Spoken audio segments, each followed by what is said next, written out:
নমস্কার বন্ধুরা। প্রতিদিন আমরা অসংখ্য সমস্যার মুখোমুখি হই। চিন্তা, দুঃখ, হতাশা, পারিবারিক অশান্তি কিংবা আর্থিক অনিশ্চয়তা। অনেক সময় মনে হয় সব কিছু এলোমেলো হয়ে যাচ্ছে। তখন মনের গভীর থেকে একটি প্রশ্ন বারবার উঠে আসে, ঈশ্বর কি আমার জীবনে আছেন? তিনি কি আমার ঘরকে দেখছেন, সুরক্ষা দিচ্ছেন, আশীর্বাদ করছেন? এই প্রশ্নের উত্তর আমরা হয়তো খুঁজে ফিরি মন্দিরে, পবিত্র গ্রন্থে বা কোনো গুরুজনের কথায়। কিন্তু জানেন কি, ঈশ্বর আপনার ঘরেই বাস করতে পারেন, আপনার অলক্ষ্যে, নিঃশব্দে, ভালোবাসা ও আশীর্বাদের রূপে। শাস্ত্রে বলা হয়েছে, যে ঘরে সত্য, ভক্তি, সততা আর শান্তি বিরাজ করে, সেখানেই ঈশ্বর আপন শক্তিতে অবস্থান করেন। আর ঈশ্বরের উপস্থিতি যে শুধু পূজার ঘরে সীমাবদ্ধ তা নয়, তিনি আপনার প্রতিটি কাজ, প্রতিটি সম্পর্ক, এমনকি প্রতিটি নিঃশ্বাসও প্রকাশ পেতে পারেন। আজকের এই ভিডিওতে আমরা এমন 18টি আশ্চর্য অলৌকিক লক্ষণ নিয়ে আলোচনা করব, যেগুলো দেখে আপনি নিজেই বুঝতে পারবেন আপনার ঘরে ঈশ্বর বাস করছেন কিনা। প্রতিটি লক্ষণ গভীরভাবে বিশ্লেষণ করা হবে, যাতে আপনি বুঝতে পারেন ঈশ্বরের অস্তিত্ব কেবল বিশ্বাস নয়, এটা অনুভবের বিষয়। তাই ভিডিওটি শেষ পর্যন্ত মনোযোগ দিয়ে দেখুন। হতে পারে আজকের এই ভিডিও আপনাকে সেই আত্মিক প্রশান্তি দেবে যা আপনি এতদিন খুঁজে আসছিলেন। ঘরে সর্বদা এক অপার্থিব শান্তি বিরাজ করে। যে ঘরে ঈশ্বরের বাস, সেই ঘরে প্রবেশ করলেই মনে হয় যেন ভেতরের অস্থিরতা হঠাৎ করে শান্ত হয়ে গেছে। এটা শব্দে ব্যাখ্যা করা যায় না, কিন্তু হৃদয়ে অনুভব করা যায়। অনেকেই বলে থাকেন, এই ঘরে ঢুকলেই মন ভালো হয়ে যায়। এই কথার মানে হলো, ঘরটিতে পবিত্র শক্তির বাস রয়েছে। ঈশ্বরই সেই শক্তির উৎস। কেউ না কেউ নিয়মিত পূজাপাঠ বা জপ ধ্যান করেন। যে ঘরে অন্তত একজন ব্যক্তি প্রতিদিন ভগবানের নাম নেয়, ধূপ প্রদীপ জ্বালে বা জপ করে, সেই ঘর ঈশ্বরের এক বিশেষ আশ্রয়স্থল হয়ে ওঠে। শাস্ত্রীয় দৃষ্টিভঙ্গি গীতা বলে, যে ব্যক্তি ভক্তিভাবে আমাকে স্মরণ করে, আমি সর্বদা তার সান্নিধ্যে থাকি। দীন দরিদ্র অতিথি ও প্রাণীর সেবা করা হয়।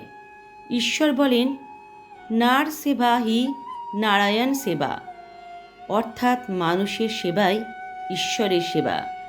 যে ঘরে গরিব মানুষ, অসুস্থ প্রাণী বা পথচারীদের জল, খাবার বা সাহায্য দেওয়া হয়, সেখানে ঈশ্বর সন্তুষ্ট হয়ে স্থায়ী বসবাস করেন। বহু সাধুসন্ত বলেছেন, ঈশ্বর সেই ঘরেই আসেন যেখানে একজন ভাত না খাওয়া মানুষের মুখে অন্ন তুলে দেওয়া হয়। ঘরের মানুষদের মাঝে ভালোবাসা ও সহানুভূতির সম্পর্ক থাকে। ঈর্ষা, হিংসা, রাগ, অহংকার এসবই ঈশ্বর বিরুদ্ধ শক্তি। কিন্তু যেখানে মানুষ একে অপরকে বোঝে, ভুল মাপ করে, স্নেহ ভক্তি দেখায়, সেই সম্পর্ক ঈশ্বরীয়। ঘরের সদস্যরা সত্যবাদী ও সৎ হন। সত্যই হলো ধর্মের মূল ভিত্তি। মিথ্যার ভিতর ঈশ্বর থাকতে পারেন না। যেখানে সত্য কথা বলা হয়, ন্যায়ের পক্ষে দাঁড়ানো হয়, সেই পরিবার ঈশ্বরের কৃপা লাভ করে। মা বাবা ও গুরুজনদের সম্মান করা হয়। যে ঘরে পিতামাতাকে দেবতার মতো সম্মান করা হয়, সেখানে ঈশ্বর নিজেই তাদের মাধ্যমে পরিবারকে আশীর্বাদ করেন। মনুষ্য ধর্মে লেখা আছে, মাতৃদেব ভব, পিতৃদেব ভব, অর্থাৎ মা বাবাই ঈশ্বরের রূপ। পরিবারের মধ্যে কোনো ঝগড়া, গালাগালি বা চিৎকার থাকে না যে ঘরে। যেখানে শান্ত ভাষা, ধৈর্য, সহনশীলতা থাকে, সেখানে নেতিবাচক শক্তি প্রবেশ করতে পারে না। ঈশ্বর শুধু স্নিগ্ধতা ভালোবাসেন। সেখানে চিৎকার, ঝগড়ার কোনো স্থান নেই। ঘর সবসময় পরিষ্কার পরিচ্ছন্ন থাকে যে বাড়িতে, ঈশ্বর সেই বাড়িতেই বাস করেন।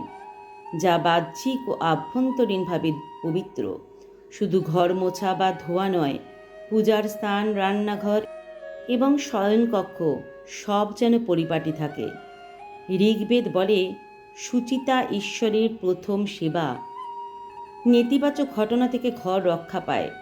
বহু পরিবারে দেখা যায় বাইরের ঝড় বা দুঃসংবাদে অন্যরা কষ্ট পেলেও তাদের কিছুই হয় না। এটা কেবল সৌভাগ্য নয়, ঈশ্বরীয় রক্ষা। কেউ হয়তো রাস্তায় যাওয়া থেকে শেষ মুহূর্ত বেঁচে গেছেন, আর সেখানে ভয়ানক দুর্ঘটনা ঘটেছে। এটি ঈশ্বরের সরাসরি হস্তক্ষেপ। সন্তানরা নম্র, ধর্মপরায়ণ ও নিষ্ঠাবান হয়ে ওঠে। সন্তানরা যদি ছোট থেকে ঈশ্বরের প্রতি ভক্তি, শৃঙ্খলা ও শ্রদ্ধাশীলতা শেখে, বুঝতে হবে এই গৃহে ঈশ্বরের আশীর্বাদ প্রবাহিত হচ্ছে। আর্থিক সংকট এলেও তা কাটিয়ে ওঠা যায় সহজেই। কখনো টাকা পয়সার টান পড়লেও হঠাৎ করে কোথা থেকে যেন সাহায্য এসে যায়। কেউ ঋণ শোধ করে দেয়, কেউ সাহায্যের হাত বাড়ায়। এটা শুধু কাকতালীয় নয়, ঈশ্বরের উপস্থিতির ফল। বাড়ির সদস্যরা অন্যায়ের প্রতিবাদ করেন, ন্যায়কে ধারণ করেন। যে ঘরে অন্যায়ের সঙ্গে আপোষ করা হয় না, যেখানে ছোটরাও নীতি ও সততার পথ বেছে নেয়, সেখানে ঈশ্বর নির্ভয়ে বাস করেন। ঘরে ভক্তিগীতি, মন্ত্র, পূজার ধ্বনি শোনা যায়। প্রতিদিন সকাল বিকাল যদি ভক্তিমূলক গান, গীতা, কীর্তন বা ধ্যানের মন্ত্র শোনা যায়, ঘরের পরিবেশ স্বয়ং ঈশ্বরকে ডেকে আনে। ঘরে পবিত্র গ্রন্থ ও দেবদেবীর ছবি আছে এবং যত্নে রাখা হয় যেই ঘরে, সেই ঘরে ঈশ্বর বসবাস করেন। যেখানে গীতা, রামায়ণ, ভাগবত বা পবিত্র কোরআন, বাইবেলের মতো ধর্মগ্রন্থ রাখা হয় এবং তাদের প্রতি শ্রদ্ধা দেখানো হয়, সেখানে আলোকিত শক্তির সঞ্চার হয়। পরিবারে ধর্মীয় ব্রত, উপবাস ও উৎসব পালিত হয় আন্তরিকভাবে যে ঘরে, সে ঘরেও ঈশ্বর বসবাস করেন। শুধু নিয়ম রক্ষা নয়, ঈশ্বর পূজা, উপবাস, সংকল্প বা রক্ষাবন্ধনের মতো ধর্মীয় কাজকে দেখেন হৃদয়ের গভীরতা দিয়ে। সেখানে ঈশ্বর বাস করেন। ঘুমাতে যাওয়ার আগে কেউ ঈশ্বরকে স্মরণ করে, কৃতজ্ঞতা প্রকাশ করে, সেখানে ঈশ্বর বাস করেন। রাতের অন্ধকারে যারা ভগবানকে কৃতজ্ঞতা জানিয়ে ঘুমায়, সকালে সেই ঘরেই ঈশ্বর আলো ফেলে দেন। এই ছোট্ট অভ্যাসটি ঘরের প্রতিটি কোণকে আশীর্বাদিত করে তোলে।